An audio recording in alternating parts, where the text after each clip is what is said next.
Mahomes back, throws. It is incomplete, picked off by the Lions. Brian Branch with it left side. He's gone, baby. He's going to the house. Touchdown, Detroit Lions. Deflected in the air, Branch ran under it, and he took it all the way back.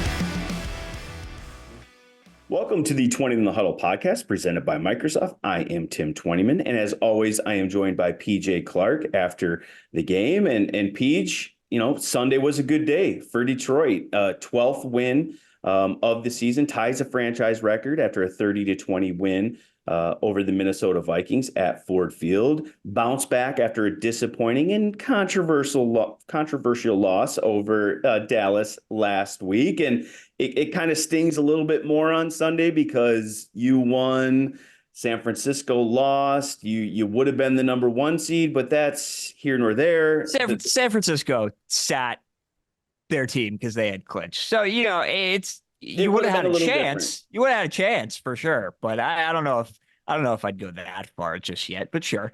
But the Lions get a 30-20 win. And look, they get the sour taste of Dallas out of their mouth. They go the whole season without losing back-to-back games, which I think is pretty impressive. It shows a resiliency for this team, an ability to bounce back. And now you're headed to the playoffs. You're 12-5. You secure the number 3 seed because Dallas did handle their business. They beat Washington handily. So they're the number 2 seed. And now, oh boy, Peach, the NFL, I think, got a script that they might enjoy. The Detroit Lions will now host Matthew Stafford and the Los Angeles Rams after they beat San Francisco 21-20 on Sunday. That will be a matchup. We will know tonight the date and time of that. I'm somewhat expecting that to be a primetime game. I'd be shocked if it wasn't with all the storylines involved. But look, we'll get to that in a little bit. Let's first start with the win, by Detroit.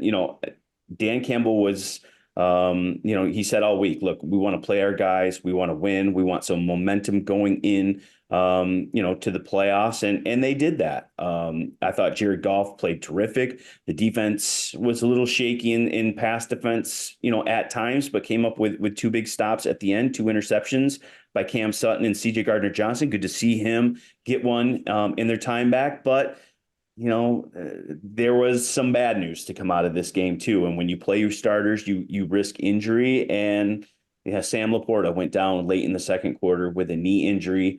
Dan Campbell said after the game, it's not as serious as it looked, but it's still not good news. Reports of a hyperextension and a knee bruise. We'll see, what that means for his status next week. But here's what Dan Campbell had to say, about that injury after the game. No, the best way I can put it is, it's not as bad as it looked, but it's not good news. So it's kind of in this. We'll know more tomorrow, but I know it looked awful. It's not as bad as that, but it doesn't mean that it looks good in the immediate here. To have him for a game. So, Peach, look, what's your perspective of this game? You handle your business, you get a win, you go into next week with some momentum, but you lose Sam. That's a tough loss. Yeah, it's a tough loss. I mean, it changes how the offense is going to operate. That's your number 2 receiving weapon. It's a new wrinkle that you're going to have. Maybe possibly if you're playing Saturday night, we don't know yet, but a short week to prepare and kind of work back in. Brock Wright has missed the last 3 weeks, hasn't practiced at all. Are you getting your primary tight end from last year back and working him back into the rotation here? Is it going to be James Mitchell? Is it going to be Anthony Ferkser from the practice squad? Are you going to see more Kabinda? Are you going to see more Dan Skipper at tight end? Which happened. How about Dan in that catch today? A little nibble down the sideline there. That was great. Got out of bounds. Totally fine. I could see why Ben Johnson likes to draw that one up. But obviously, losing a guy with 82 catches and 10 touchdowns, that is going to be a big blow for any offense. But when you have guys like 14, when you have Josh Reynolds, who hasn't been as involved as of late, in the pass game. You get him back to where he was early in the season before JMO came on. No JMO today. That's a weapon you're getting back next week, hopefully. And Jahmyr Gibbs, I still think we say it all the time that there is untapped potential in the pass game that, now would be a great time if you're not going to have Sam LaPorta. I look at how Detroit operated in the second half of that game Sunday without Sam. I think that's encouraging too. I didn't see a real big drop off in terms of the pass game. They were still able to push the ball down the field.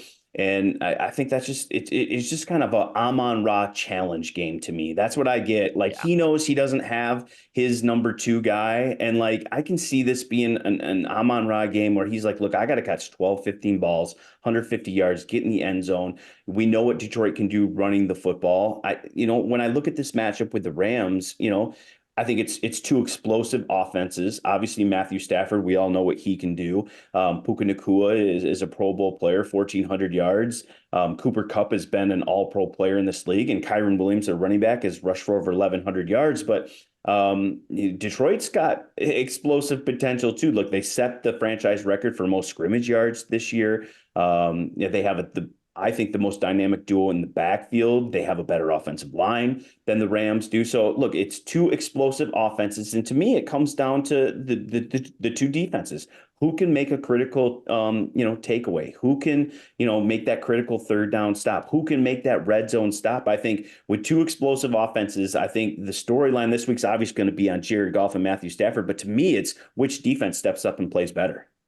Yeah, and I mean, you've seen it in the 2 Minnesota games that, Mullins throws for 396 today, 400 in the previous game, but 2 big fourth quarter interceptions are, the secondary stepped up when they needed to against a quarterback who was going to give them opportunities. And Matthew Stafford has not shied away from pushing the ball down the field and being turnover prone at points in his career. And, you have 2 incredible all-pro wide receivers in Nacua and Kupp, and that's going to be the main focus. And they have Tyler Higbee and plenty of offensive weapons across the board, but this is a team that is going to rely on play action and push the ball down the field. And your complement of now 4 safeties were introduced before the game today for the Lions, and those are the guys that you're going to rely on to make plays.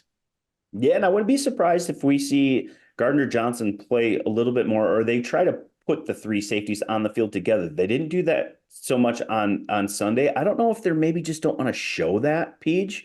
Yeah. Or they rotated it with one guy out and one guy on. But in this kind of matchup with 2 receivers like that, I really wouldn't be surprised if they put together some packages that the Rams haven't seen, try to confuse them a little bit and get those 3 safeties on the field together. And then what a dynamic defensive line matchup in this one. I mean, Aaron Donald's been doing it at such a high level for so long. And then that matchup now with Aidan Hutchinson, and look what Aidan's done the last 2 weeks: 5 sacks, 7 tackles for loss, just really playing his best ball at the perfect time.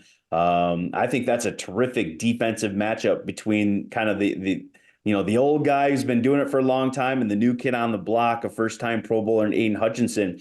I think a big one in this one next week too is which one of those guys can impact the game, have a big sack, have a strip sack, make that big play that maybe can change the momentum in the football game. Yeah, obviously Aaron Donald is deservedly going to get all of the hype, but they even have Kobe Turner is leading that team in sacks, a rookie defensive tackle, interior lineman, 3rd-round pick this year that might win Defensive Rookie of the Year. I mean, he's put together an incredible campaign as a 3rd-round rookie. I don't think anybody expected, nearly double-digit sacks out of him as a rookie. So you have 17 sacks from the inside between those 2 guys. It's going to be Jonah Jackson, Frank Ragnow, Graham Glasgow. What can you do that, I mean, Frank and Graham especially have been in the upper tier of interior linemen all year long, consistently battling through injuries, battling for Graham through position changes. This is going to be the biggest interior test yet when you have 2 guys that are pushing double-digit sacks, and Aaron Donald may be one of the best players in the history of the sport. Yeah, I'll tell you what, though, Peach, I love that this game is at Ford Field. I think especially with gonna be rocking with this matchup now with Matthew Stafford coming, I think the level of the crowd just ticks up that much more. We expected it to be an insane atmosphere. The first time the Lions have hosted, a playoff game in 30 years. You knew the atmosphere was going to be crazy. And if this is a primetime game and those Lions fans have a chance to lube up a little bit with some pops beforehand, and the fact that Matthew Stafford is coming in here to play, I just think that atmosphere has just ratcheted up ×2, and I can't wait to be at Ford Field for this game, because it is going to be a crazy atmosphere. If you bring young kids, make sure they have the ear protection. Yeah, It is going to be insane, and it is going to be really fun to be there. I think the NFL got a script, and it's going to be a great matchup. Yeah, I mean, this is how you draw it up, right? Either of the two outcomes, honestly. If it was Green Bay, a division rival coming to town, you got to avenge the Thanksgiving loss. But this was written in the stars. Matthew Stafford getting to play in the first non-Super Bowl playoff game at Ford Field, and the Lions have the home field advantage and have a complement of offense. And you mentioned Aidan Hutchinson today was great, couple sacks, but four sacks as a whole. I thought you really saw the defensive line improve today, and getting a lean back was pressure. huge, and that's going to be huge for the playoffs. Aleem was huge. Pascal got in Mullen's face a couple times to force throwaways. Levi Onwuzurike coming up with his second career sack. Levi. Good for him. Those are all names that, recent draft picks that you have thought you would be relying on this whole time, and came up big today. And that's got to continue if this team wants to make a run. But certainly, Matthew Stafford, much like Jared Goff, not exactly the most mobile guy in the world. So get some pressure right in his face and see if you can force a couple throwaways and give Kirby Joseph a chance on the ball back there. We were talking about this before we hopped down here, started recording, but when you look at the playoffs and the matchups, and I know it's not complete yet because Miami and Buffalo still have to get after it tonight, but I mean, what are the most dynamic matchups to you, potential matchups when you look at the NFC and AFC, when you're trying to think maybe what the NFL might do in terms of prime time games or timing and stuff like that? To you, what do you think are like maybe the three most dynamic matchups that could play out here, at the end of the night? I think the Lions and the Rams are definitely in the top three in terms of storylines and everything. Number one, bud. Might be number one and everything that comes with it. I am very intrigued by a potential Kansas City Miami matchup. If Miami ends up dropping to the 6th seed tonight under Cleveland at 5, I think that would be, obviously a track meet. Tyreek Hill going back to Arrowhead for a playoff game. I mean, There's no shortage of storylines there. And then the Mike McCarthy revenge game of Dallas Green Bay, yes. I think is definitely, Dallas, we've seen how good they are at home. We saw how well the Lions only held them to 20 points last week at home. That was a huge deal in that game, but we've seen what they've been able to do at home. We've seen a Packers defense that has been struggling recently. That's got shootout potential for sure. And the Mike McCarthy storyline, those three, former coach, former player returning to their own old stadiums is kind of interesting to me. The Packers, Cowboys. I mean, the NFL is salivating about that one right there too.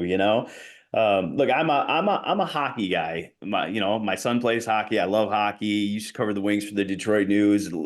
Love hockey, but the NFL playoffs are supreme. Everybody loves NHL, hockey playoffs, and I do too. But with some of these matchups that you just talked about and how this is played out, this is going to be a fun, next month with how all this is the advantage of the extra wild card team. Because you have more potential for more crazy games. It makes week 18 more interesting because more tiebreakers come into play, and you get 2 extra games next week, which is great and just adds to the chaos. So what it's we got a Saturday. It's 4:00 and 8:00, right? Sunday two is Saturday, 1, 4, and 8, 4 and 8, and then the Monday night football game. So we will know here in a couple hours where the Lions will fall, what the official matchups will be. But It's playoff time in the NFL, and I haven't been able to talk about that since 2016. You haven't been able to talk about it since Nope. you've been with the team. So look, it's a fun time. It's why you do this for 17, 18 weeks to get to this point. Detroit gets to host a playoff game, and Detroit's going to be off the hook all week long. They get Matthew Stafford and the Rams. It should be fun. We'll have the coverage, obviously, all week on DetroitLions.com. We'll have a 20 in the Huddle set up this week that I'm sure will be pretty fun. And we'll break it all down, and we'll get to what we get to this weekend. But look, it's a fun time. It's a fun time to be a Detroit Lions fan in Detroit, because this is why you play the game, for matchups like this, for games like this, for experiences like this. And it's going to be a fun ride, and I'm glad we're both on it. Gotta love it. This is what it's all about. So finally time for meaningful January football. Well, thank you for joining the 20 in the Huddle post-game edition here on a Sunday night, and we will be back with you on Thursday night. We'll have a guest breaking it down. We'll get a player in the studio, and we'll have the matchup grounded down to a T on Thursday night, getting ready for this weekend. Thanks for joining me, Peach.